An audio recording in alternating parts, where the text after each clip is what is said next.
Hi guys, ಎಲ್ಲರೂ ಹೇಗಿದ್ದೀರಾ?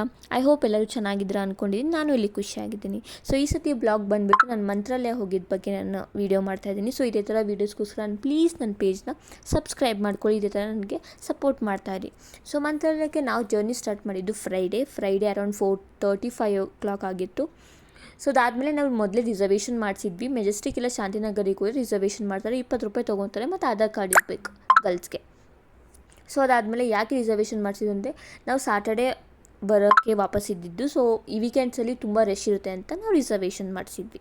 So ಅದ್ರ ಬಗ್ಗೆ ಏನಾದರೂ ಡೀಟೇಲ್ಸ್ ಬೇಕಂದರೆ ನೀವು ಕಮೆಂಟ್ ಮಾಡಿದರೆ ನಾನು ನಿಮಗೆ ಹೆಲ್ಪ್ ಮಾಡ್ತೀನಿ. ಸೊ ಅದಾದಮೇಲೆ ನಾವು ನೆಕ್ಸ್ಟು ಅಲ್ಲೋಗಿ ರೀಚ್ ಆಗಿದ್ದು ಅರೌಂಡ್ 4 ಆಗಿತ್ತು. ಸೊ ಅದಾದಮೇಲೆ ಅಲ್ಲಿಂದ ನಾವು ಮತ್ತೆ ಮಂತ್ರಾಲಯ ಹೋಗಬೇಕು. ಸೊ ಮಂತ್ರಾಲಯಕ್ಕೆ ನಮಗೆ ಅಲ್ಲಿ ಬಸ್ಗೆ ವೆಯ್ಟ್ ಮಾಡಿದ್ವಿ. ಬಸ್ಸಿಗೆ ಅವರು 6 ಬಸ್ ಬರುತ್ತೆ ಅನ್ನೋದಕ್ಕೆ ನಾವು ಅಲ್ಲಿಂದ ಆಟೋ ಮಾಡ್ಕೊಂಡು ಹೋದ್ವಿ. ಆಟೋ ಬಂದುಬಿಟ್ಟು ₹70 ಇರುತ್ತೆ. ಸೊ ರಾಯಚೂರಿಗೆ ಹೋಗಾದ್ಮೇಲೆ ರಾಯಚೂರು ಮಾರ್ನಿಂಗ್ 4 ಅಲ್ಲಿ ಆಟೋ ಮಾಡಿಕೊಂಡು 1 ಅವರ್ ಜರ್ನಿ ಇರುತ್ತೆ. 5 ಹಂಗೆ ನಾವು ಮಂತ್ರಾಲಯ ರೀಚ್ ಆದ್ವಿ. ಹಾನೆಸ್ಟ್ಲಿ ಹೇಳಬೇಕಾದ್ರೆ ನಾವು ರೂಮೇ ಬುಕ್ ಮಾಡಿರಲಿಲ್ಲ. ಸೊ ಅಲ್ಲಿ ಹೋದ್ಮೇಲೆ ಬುಕ್ ಮಾಡೋಣ ಅಂದ್ಕೊಂಡ್ವಿ. ಬಟ್ ಅಲ್ಲಿ ಇಳಿದ ತಕ್ಷಣ ಒಬ್ಬ ಅಂಕಲ್ ಬಂದುಬಿಟ್ಟು ನಮ್ಮ ಕಡೆಯಿಂದ ಈ ಥರ ನಾವು ನಮ್ಮದೇ ಪ್ಲೇಸ್ ಇದೆ, ಅಲ್ಲಿ ನೀವು ಬೇಕಾದ್ರೆ ಫ್ರೆಶ್ ಅಪ್ ಆಗ್ಬೋದು, ₹150 ತೊಗೋತೀವಿ ಜಸ್ಟ್ ಫ್ರೆಶ್ ಅಪ್ ಆಗೋಕ್ಕೆ ಅಂತ ಅಂದರು. ಸೊ ಹಾಗಾಗಿ ನಮಗೆ ಒಂಥರ ದೇವರೇ ಬಂದು ಕರೆದಂಗೆ ಆಗಿತ್ತು. ಬಿಕಾಸ್ ನಮಗೆ ರೂಮು ಇಲ್ಲ ಏನೂ, ಅದು ಮಾರ್ನಿಂಗ್ ಬೇರೆ ಆ ಚಳಿ 5 ಚಳಿ. ಸೊ ನಾವು ಹೋದ್ವಿ, ಲೈಕ್ ಬಂದು ಭಯ ಪಡ್ಕೊಂಡೆ ಹೋದ್ವಿ ಹೇಗೆ ಅಂತ. ಬಟ್ ಅಲ್ಲಿ ಹೋಗಾದ್ಮೇಲೆ ಅವ್ರದ್ದೇ ಮನೆ, ಅಲ್ಲಿ ಆಂಟಿ ಅವರೆಲ್ಲ ಇದ್ದರು ಹೆಲ್ಪ್ ಮಾಡೋಕ್ಕೆ. ತುಂಬ ಜನ ಅಲ್ಲಿ ಡ್ರೆಸ್ಅಪ್ ಆಗ್ತಾಯಿಲ್ಲ, ತುಂಬ ಜನ ಇದ್ದರು. ಸೊ ಹೋದ್ವಿ, ಅಲ್ಲಿ ನಾವು ಡ್ರೆಸ್ಅಪ್ ಆಗಿ ನಾವು ಮತ್ತೆ ದೇವ್ರ ದರ್ಶನ ಮಾಡೋಕ್ಕೆ ಬಂದ್ವಿ. ಸೊ ಅದ್ರ ಬಗ್ಗೆ ನಿಮಗೆ ಏನಾದ್ರು ಡೀಟೇಲ್ಸ್ ಬೇಕು, ಅವ್ರದ್ದು ನಂಬರ್ ಬೇಕು ಅಂದರೆ ನನಗೆ ಕಮೆಂಟ್ ಮಾಡಿ, ಖಂಡಿತ ನಾನು ಅವ್ರ ನಂಬರ್ ಅದ್ರ ಬಗ್ಗೆ ನಾನೊಂದು ವೀಡಿಯೋ ಮಾಡಿಬಿಟ್ಟು ಹಾಕ್ತೀನಿ. ಸೊ ಅದಾದಮೇಲೆ ದೇವ್ರ ದರ್ಶನ ಮಾಡೋಕ್ಕೆ ಬಂದ್ವಿ. ಸೊ ಅಲ್ಲಂತೂ ಎಷ್ಟು ಚೆನ್ನಾಗಿದೆ ಪ್ಲೇಸ್ ಅಂದರೆ, ಅದಾದಮೇಲೆ ಒಳಗೆ ಹೋಗಬೇಕು, ಗರ್ಭಗುಡಿ ಒಳಗೆ ದೇವರ ದರ್ಶನ ಮಾಡೋಕ್ಕೆ.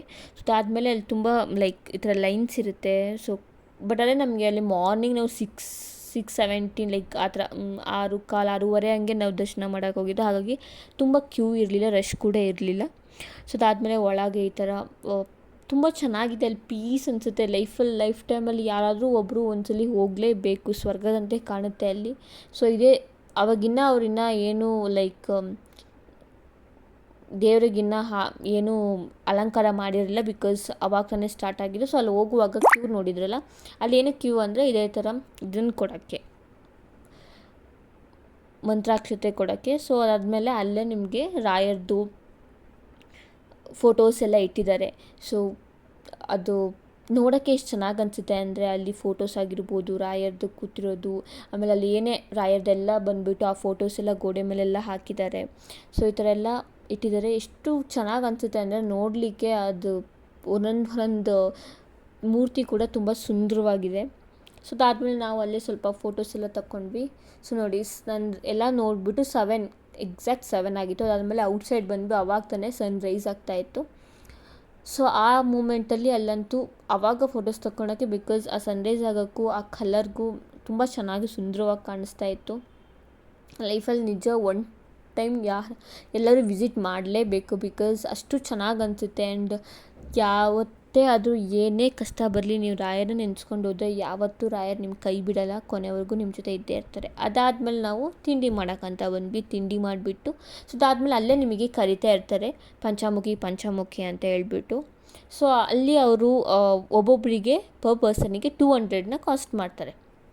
ಸೊ 200 ನಿಮಗೆ ಕಾಸ್ಟ್ ಮಾಡ್ತಾರೆ. ಸೊ ಹಾಗಾಗಿ ಅಲ್ಲೂ ನಾವು ಬಾರ್ಗೇನೆಲ್ಲ ಮಾಡಿದ್ವಿ. ಬಟ್ ಅದೇ ಮಾಡಲಿಲ್ಲ, ₹150 ಏನೋ ಕಡಿಮೆ ಮಾಡಿದರು. ಸೊ ಅದಾದಮೇಲೆ ನೆಕ್ಸ್ಟು ಫಸ್ಟು ಪಂಚಮುಖಿ ಅಂತ ಕರ್ಕೊಂಡು ಹೋಗ್ತಾರೆ. 5 ಪ್ಲೇಸಸ್ ಅಂತ ಇರುತ್ತೆ. 5 ಪ್ಲೇಸಸ್ ಅವ್ರು ನಿಮಗೆ ತೋರಿಸ್ತಾರೆ. ಸೊ ಇಷ್ಟ ಇದ್ದರು ಹೋಗ್ತಾರೆ. ಬಟ್ ಆದರೆ ನಮಗೆ ಹೋಗಿದ್ದು ಲೈಫ್ ಟೈಮಲ್ಲಿ ಮತ್ತೆ ಅದನ್ನು ನೋಡೋಕ್ಕಾಗುತ್ತಾ ಇಲ್ವೋ, ನಾವಂತೂ ಎಲ್ಲ ಪ್ಲೇಸಸ್ ನೋಡಲೇಬೇಕು ಅಂತ ಹೇಳ್ಬಿಟ್ಟು ಹೋಗಿದ್ವಿ. ಸೊ ಫಸ್ಟ್ ಪ್ಲೇಸ್ ಬಂದುಬಿಟ್ಟು ಅಭಯ ಆಂಜನೇಯ ಟೆಂಪಲ್ ಅಂತ. ಸೊ ಟೆಂಪಲ್ ಮಾತ್ರ ನೋಡೋಕ್ಕೆ ತುಂಬ ಸುಂದರವಾಗಿದೆ. ಆ ಸ್ಟ್ಯಾಚು ನೋಡೋಕ್ಕೆ ತುಂಬ, ಆಂಜನೇಯ ನಮ್ಮ ಬಾಸ್. ಸೊ ಎಲ್ಲೇ ಹೋದರೂ ಆಂಜನೇಯ ಅಂತೂ ಯಾವತ್ತೂ ಕೈ ಬಿಡೋಲ್ಲ, ಬಿಕಾಸ್ ಅವರೊಂಥರ ನಮಗೆ ಬಾಸ್ ಇದ್ದಂಗೆ. ಆ್ಯಂಡ್ ಯಾವತ್ತೂ ನೀವೇನೇ ಕಷ್ಟ ಆಗಲಿ, ಏನೇ ಪರಿಹಾರ ಬೇಕು ಅಂದರೆ ನೀವು ಒಂದು ಸತಿ ಆಂಜನೇಯ ಮಂತ್ರ ಹೇಳಿದರೆ ಸಾಕು, ಖಂಡಿತ ನಿಮಗೆ ಫಲ ಸಿಕ್ಕೇ ಸಿಗುತ್ತೆ. ಸೊ ಅದಾದಮೇಲೆ ನೆಕ್ಸ್ಟ್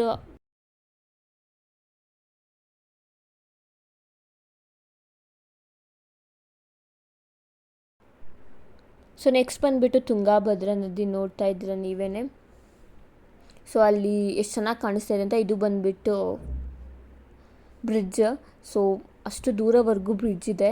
ಸೊ ಅದಾದಮೇಲೆ ಅಲ್ಲೇ ಕೆಳಗಡೆ ತುಂಗಭದ್ರಾ ನದಿ. ಸೊ ಅದ್ರ ಮೇಲೆ ಬ್ರಿಡ್ಜ್ ಇರೋದು. ಸೊ ಇದ್ರ ಮೂಲಕನೇ ಹೋಗಬೇಕು ನಾವು ನೆಕ್ಸ್ಟ್ ಪ್ಲೇಸಸ್ಗೆ ಹೋಗಬೇಕು ಅಂದರೆ. ಸೊ ನೆಕ್ಸ್ಟ್ ಪ್ಲೇಸ್ ನೆಕ್ಸ್ಟ್ ಕರ್ಕೊಂಡೋಗಿದ್ದು ಬಿಚ್ಚಾಲೆಗೆ. ಸೊ ಅದು ಬಂದುಬಿಟ್ಟು ಅಲ್ಲೇ ಹತ್ತಿರದಲ್ಲೇ ಇರೋದು. ಸೊ ಅಲ್ಲಿ ಗೋಶಾಲೆ ಎಲ್ಲ ಇದೆ. ಸೊ ಇದು ಬಂದುಬಿಟ್ಟು ರಾಘವೇಂದ್ರ ಸ್ವಾಮಿಯವರು ವಾಸಿಸ್ತಿದ್ದು ಮತ್ತು ಧ್ಯಾನ ಮಾಡ್ತಿದ್ದ ಸ್ಥಳ ಅಂತ ಹೇಳ್ತಾರೆ. ಸೊ ಅದೆಷ್ಟು ವಿಶಾಲವಾಗಿದೆ. ಅಲ್ಲೇ ಕೂಡ ನೀವು ನೋಡ್ಬೋದು ತುಂಗಭದ್ರಾ ನದಿ ಕೂಡ ಇದೆ. ಬಟ್ ಅಲ್ಲ ಹೊರಗೆ ಹೋಗೋಕ್ಕೆ ಬಿಡಲ್ಲ ಅಲ್ಲಿ. ಸೊ ಅಲ್ಲೆಲ್ಲ ಗೇಟ್ ಎಲ್ಲ ಹಾಕ್ಬಿಟ್ಟಿದ್ದಾರೆ. ಸೊ ಇದಾದಮೇಲೆ ಇದು ಬಿಚ್ಚಾಲಮ್ಮ ದೇವಸ್ಥಾನ. ಸೊ ಇಲ್ಲೂ ಕೂಡ ಪ್ರಶಾಂತವಾಗಿದೆ ಜಾಗ ಬಂದುಬಿಟ್ಟು. ನೋಡೋಕ್ಕೆ ಖುಷಿ ಆಗುತ್ತೆ. ಯಾರು ಫೋಟೋಸ್ ಎಲ್ಲ ತೊಗೊಂಡ್ರೆ ಇಲ್ಲೇ ತೊಗೊತಾಯಿದ್ರು, ಎಲ್ಲ ಫೋಟೋಸ್ ಎಲ್ಲ ತೊಗೊತಾಯಿದ್ರು. ಸೊ ನೋಡಿ ಎಷ್ಟು ಚೆನ್ನಾಗಿದೆ ದೇವಸ್ಥಾನ ಎಲ್ಲ. ಸೊ ನೆಕ್ಸ್ಟ್ ಅದಾದಮೇಲೆ ನಾವು ಕೂಡ ಸ್ವಲ್ಪ ಫೋಟೋಸ್ ಎಲ್ಲ ತೊಗೊಂಡ್ವಿ ಅಲ್ಲೇ. ಸೊ ಅದಾದಮೇಲೆ ನಾವು ಔಟ್ಸೈಡ್ ಬಂದ್ವಿ. ಸೊ ಇಲ್ಲಿ ಅವರು ಏನಿರ್ತಾರೆ ಅರ್ಚಕರು, ಅವರು ಅದ್ರ ಬಗ್ಗೆ ನಮಗೆ ಲೈಕ್ ಎಕ್ಸ್ಪ್ಲೈನ್ ಮಾಡ್ತಾಯಿದ್ರು. ಸೊ ಈ ಜಾಗದಲ್ಲಿ ಏನಾಯಿತು, ರಾಘವೇಂದ್ರ ಸ್ವಾಮಿಯವರು ಏನು ಮಾಡ್ತಾಯಿದ್ರು ಅದನ್ನೆಲ್ಲ ಎಕ್ಸ್ಪ್ಲೈನ್ ಮಾಡ್ತಾಯಿದ್ರು. ಬಟ್ ಆದರೆ ವೀಡಿಯೋ ತೊಗೊಳಕ್ಕೆ ಬಿಡ್ತಾ ಇರಲಿಲ್ಲ. ಬಟ್ ಸ್ಟಿಲ್ ನಾವು ವೀಡಿಯೋ ಎಲ್ಲ ತೊಗೊಂಡ್ವಿ.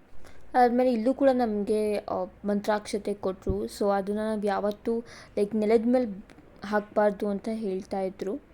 ಸೊ ನಿಮಗೆ ಮಂತ್ರಾಕ್ಷತೆ ಎಲ್ಲೇ ಸಿಕ್ಕಿದ್ರು ಅದನ್ನು ಕೆಲವೊಬ್ಬರು ತಲೆ ಮೇಲೆ ಹಾಕ್ಕೊತಾರೆ, ಎಣಿಸ್ಬಿಟ್ಟು ತಲೆ ಮೇಲೆ ಹಾಕ್ಕೊತಾರೆ. ಬಟ್ ಕೆಲವೊಬ್ರು ಹೋಗ್ಬಿಟ್ಟು ನಿಮಗೆ ಏನಾದರೂ ನೀವು ಮನೆ ಮಾಡ್ತಾಯಿದ್ರೆ ಆ ಸ್ಥಳ ನಿಮಗೆ ಒಳ್ಳೆಯದಾಗಬೇಕು, ನಿಮಗೆ ನಿಮ್ಮದು ಗದ್ದೆ ತೋಟ ಆ ಸ್ಥಳಕ್ಕೆ ಅದು ಹಾಕಿದರೆ ಅಲ್ಲಿ ನಿಮಗೆ ಚೆನ್ನಾಗಿ ನಿಮಗೆ ಒಳ್ಳೆಯದಾಗುತ್ತೆ ಅಂತ ಹೇಳ್ತಾರೆ. ಸೊ ಅದು ನಾನು ನಂಬಿದ್ದೀನಿ. ಸೊ ಹಾಗಾಗಿ ನಾವು ಅದನ್ನು ಮಂತ್ರಾಕ್ಷತೆ ತೊಗೊಂಡು ಬಂದ್ವಿ. ಅದಾದಮೇಲೆ ನೆಕ್ಸ್ಟ್ ನಾವು ನೋಡೋಕ್ಕೆ ಹೋಗಿದ್ದೆ ಗೋಶಾಲ. ಸೊ ಗೋಶಾಲದಲ್ಲಿ ಎಷ್ಟು ಹಸುಗಳಿದೆ. ಅಲ್ಲಿ ಎಲ್ಲ ಸಾಕಿರೋ ಹಸುಗಳು ಯಾವುದೂ ಕೂಡ ಹಾಯಲ್ಲ ನಿಮಗೆ. ಸೊ ಅಲ್ಲಿ ಮಂತ್ರಾಲಯದಲ್ಲೂ ಅಷ್ಟೇ, ಅಲ್ಲಿ ಎಷ್ಟು ಹಸುಗಳೆಲ್ಲ ಇದೆ, ಅಲ್ಲಿ ಮುಟ್ಟಿದ್ರೂ ಅವ್ರು ಏನೂ ಮಾಡಲ್ಲ ನಿಮಗೆ. ಸೊ ನೋಡೋಕ್ಕೆ ಖುಷಿ ಅನಿಸುತ್ತೆ. ಸೊ ಎಷ್ಟು ಹಸುಗಳನ್ನ ಸಾಕಿದ್ದಾರೆ, ತುಂಬ ಖುಷಿ ಅನಿಸುತ್ತೆ ನೋಡಲಿಕ್ಕೆ. ಸೊ ಅದಾದಮೇಲೆ ನಾವು ನೆಕ್ಸ್ಟು ಹೊರಟಿದ್ದೆ ರಾಯರು ವಿಶ್ರಾಂತಿ ಮಾಡೋ ಜಾಗ. ಸೊ ಇಲ್ಲಿ ರಾಯರು ವಿಶ್ರಾಂತಿ ಮಾಡ್ತಾಯಿದ್ರಂತೆ. ಸೊ ಇದೇ ಜಾಗ ನೋಡಿ. ಸೊ ಇಲ್ಲಿ ಎಲ್ಲ ಕಾಯಿನ್ಸ್ ಎಲ್ಲ ಹಾಕಿದ್ದಾರೆ. ಸೊ ನಾವು ಕೂಡ ಕಾಯಿನ್ಸ್ನ ಹಾಕಿದ್ವಿ. ಬಟ್ ಅದ್ರ ಬಗ್ಗೆ ಅಷ್ಟು ನನಗೆ ಗೊತ್ತಿಲ್ಲ. ಸೊ ಬಟ್ ಆದರೆ ಇಲ್ಲಿ ರಾಯರು ವಿಶ್ರಾಂತಿ ಮಾಡ್ತಿದ್ದ ಸ್ಥಳ, ಅಲ್ಲಿ ಎಲ್ಲ ಫೋಟೋಸ್ ಎಲ್ಲ ಇದೆ. ರಾಯರದು ಲೈಕ್ ಏನು ಮಾಡ್ತಾಯಿದ್ರು, ಹೇಗೆ ಅವ್ರು ದೊಡ್ಡರಾದರು, ಏನು ಅವ್ರ ಪವಾಡ ಎಲ್ಲ ಆಗಿದೆ ಅನ್ನೋದೆಲ್ಲ ಫೋಟೋಸ್ ಎಲ್ಲ ಹಾಕಿದ್ದಾರೆ. ಸೊ ಅದಾದಮೇಲೆ ನೆಕ್ಸ್ಟ್ ಟೆಂಪಲ್ ಕರ್ಕೊಂಡೋಗಿದ್ದವರು ಪಂಚಮುಖಿ ಆಂಜನೇಯ ಟೆಂಪಲ್ಗೆ. ಸೊ ಪಂಚಮುಖಿ ಆಂಜನೇಯ ಟೆಂಪಲ್ ಅದು ತುಂಬ ಪವರ್ಫುಲ್ ಅಂತ ಎಲ್ಲರಿಗೂ ಗೊತ್ತಿರುತ್ತೆ. ಸೊ ಇಲ್ಲಿ ಹೋದ್ವಿ. ಸೊ ಇಲ್ಲಿ ಹೋಗಾದ್ಮೇಲೆ ಇಲ್ಲಿ ನೆಕ್ಸ್ಟ್ ಇನ್ನೊಂದು ಲಕ್ಷ್ಮೀ ಟೆಂಪಲ್ ಇದೆ ಅಂತಲೂ ಹೇಳಿದರು. ಸೊ ಇದೆ 5 ಪ್ಲೇಸಸ್. ಸೊ ಇಲ್ಲಿ ಪಂಚಮುಖಿ ಆಂಜನೇಯ ಇದು ಎಂಟ್ರೆನ್ಸ್. ಸೊ ಇದು ಪಂಚಮುಖಿ ಆಂಜನೇಯ ಟೆಂಪಲ್. ಸೊ ಇದು ಪಾದ ದೇವರಿಂದು. ಸೊ ಇಲ್ಲೇ ನೋಡ್ತಾ ಇರ್ಬೋದು, ಫುಲ್ ಅಲ್ಲೆಲ್ಲ ಬಂಡೆ ಕಲ್ಲಿಂದನೇ ಆ ಟೆಂಪಲ್ ತುಂಬ್ಕೊಂಡಿರೋದು. ಆ ಸ್ಮಾಲ್ ಕಲ್ಲು ಮೇಲೆ ಹೇಗೆ ದೊಡ್ಡ ಕಲ್ಲು ನಿಂತಿದೆ ಅಂತ. ಸೊ ಅದಾದಮೇಲೆ ನೆಕ್ಸ್ಟ್ ನಾವು ಲಕ್ಷ್ಮೀ ದೇವಿ, ಅದು ಬ್ಯಾಕ್ ಸೈಡ್ ಇರೋದು. ಸೊ ಲಕ್ಷ್ಮೀ ದೇವಿ ಅಲ್ಲೂ ಕೂಡ ಫುಲ್ ಬಂಡೆ ಕಲ್ಲಿಂದನೇ ಈ ಟೆಂಪಲ್ ಕನ್ಸ್ಟ್ರಕ್ಷನ್ ಆಗಿರೋದು. ಸೊ ಅಲ್ಲಿ ಲಾಸ್ಟ್ ಕಾಣ್ತಿದೆಯಲ್ಲ, ಸೊ ಅಲ್ಲಿವರೆಗೂ ಇರುತ್ತೆ, ಅಲ್ಲೆಲ್ಲ ಹೋಗ್ತಾಯಿದ್ರು. ಬಟ್ ಆದರೆ ನಾವು ತುಂಬ ಬಿಸಿಲಾಗಿತ್ತು, ನಾವು ಇದು ಮಾಡೋದು ತುಂಬ ದೂರ ನಾವು ಹೋಗಲಿಲ್ಲ. ಸೊ ಜಸ್ಟ್ ಒಳಗೆ ಹೋಗಿಬಿಟ್ಟು ಅಲ್ಲಿ ನೋಡ್ಕೊಂಡ್ಬಂದ್ವಿ. ಇಲ್ಲಿ ನೋಡಿ ಮಂಗಗಳೆಲ್ಲ ಹೇಗೆ ಕೂತಿದೆ, ತುಂಬ ಮಂಗಗಳೆಲ್ಲ ಇದೆ ಅಲ್ಲಿ.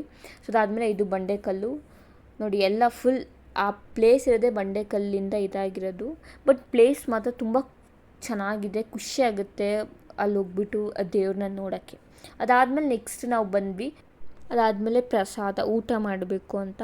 ಸೊ ಯಾವತ್ತೇ ನಾವು ಏನೇ ದೇವ್ರ ಪ್ಲೇಸಿಗೆ ಹೋದರೂ ಅಲ್ಲಿ ನಮ್ಮ ಪ್ರಸಾದ ತಿನ್ನಬೇಕು ಸ್ವಲ್ಪ ಆದರೂ, ಆವಾಗ ನಮಗೆ ಒಂದು ಪುಣ್ಯ ಅನ್ನೋದು ಸಿಗುತ್ತೆ ಅಂತ ನಾನು ನಂಬಿದ್ದೀನಿ. ಸೊ ಹಾಗಾಗಿ ನಾವು ನೆಕ್ಸ್ಟು ಊಟ ಮಾಡ್ಲಿಕ್ಕಂತ ಹೋದ್ವಿ. ಸೊ ಅಲ್ಲಿ ನಮಗೆ ಅನ್ನ ಸಾರು ಪಾಯಸ ಕೊಟ್ಟಿದ್ದರು. ಅದಾದಮೇಲೆ ನಾನು ನನ್ನ ಫ್ರೆಂಡ್ಸ್ ಸ್ವಲ್ಪ ಫೋಟೋಸ್ ಎಲ್ಲ ತಗೊಂಡ್ವಿ. ನಾವೆಲ್ಲ ಫೋಟೋಸ್ ಎಲ್ಲ ಮಾಡಿಕೊಂಡು ಅದಾದಮೇಲೆ ಮತ್ತೆ ಔಟ್ಸೈಡ್ ಬಂದುಬಿಟ್ಟು ಸ್ವಲ್ಪ ಫೋಟೋಸ್ ಎಲ್ಲ ತಗೊಂಡಿದ್ವಿ. ಸೊ ಇದೆಲ್ಲ ಬೆಳಿಗ್ಗೆನೇ ತೊಗೊಂಡಿದ್ದು ಫೋಟೋಸು. ಸೊ ಇದು ಬಂದುಬಿಟ್ಟು ಔಟ್ಸೈಡ್ ಎಂಟ್ರೆನ್ಸಲ್ಲಿ ಇರೋದು ಇದು ರಾಮನ ಮೂರ್ತಿ ಮತ್ತು ರಾಯರು. ಸೊ ಅದಾದಮೇಲೆ ನಾನು ಅಲ್ಲಿ ರಾಯರದ್ದು ಪುಟ್ಟ ಒಂದು, ನಾನು ಎಲ್ಲೇ ಹೋದರೂ ಯಾವುದೇ ದೇವಸ್ಥಾನಕ್ಕೆ ಹೋದರೂ ಏನಾದರೂ ಒಂದು ತೊಗೊಂಬಂದೇ ಬರ್ತೀನಿ. ಸೊ ಹಾಗಾಗಿ ರಾಯರದ್ದು ಪುಟ್ಟ ಮೂರ್ತಿನ ನಾನು ಅಲ್ಲಿ ತೊಗೊಂಡೆ.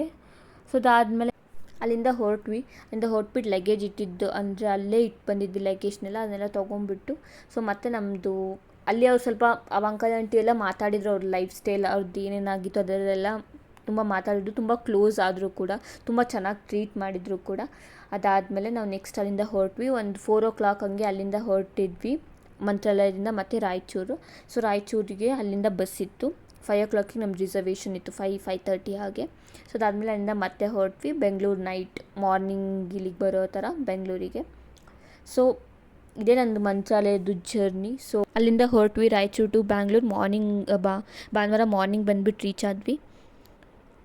ಸೊ ಲೈಫಲ್ಲಿ ಒಂದು ಸತಿ ಎಲ್ಲರೂ ವಿಸಿಟ್ ಮಾಡಲೇಬೇಕು, ಬಿಕಾಸ್ ಅಷ್ಟು ಸುಂದರವಾಗಿದೆ ಪ್ಲೇಸ್. ಆ್ಯಂಡ್ ಪ್ಲೀಸ್ ನನಗೆ ಇದೇ ಥರ ಸಪೋರ್ಟ್ ಮಾಡ್ತಾಯಿರಿ. ನೀವು ಸಪೋರ್ಟ್ ಮಾಡ್ತಾಯಿದ್ರೆ ನಾನು ಪ್ಲೀಸ್ ನನ್ನ ಚಾನಲ್ನ ಸಬ್ಸ್ಕ್ರೈಬ್ ಮಾಡಿ ನನಗೆ ಇದೇ ಥರ ಹೆಲ್ಪ್ ಮಾಡಿ. ಸೊ ನಾನು ಇವಾಗ ಬಿಗಿನರ್ ಆಗಿರೋದ್ರಿಂದ ಯೂಟ್ಯೂಬ್ಗೆ ನಾನು ಆದಷ್ಟು ನಾನು ಟ್ರೈ ಮಾಡ್ತಿದ್ದೀನಿ. ಪ್ಲೀಸ್ ನಂಗೆ ಸಪೋರ್ಟ್ ಮಾಡಿ. Please to subscribe. ನೆಕ್ಸ್ಟ್ ವೀಡಿಯೋದಲ್ಲಿ ಸಿಗ್ತೀನಿ. ಬಾಯ್.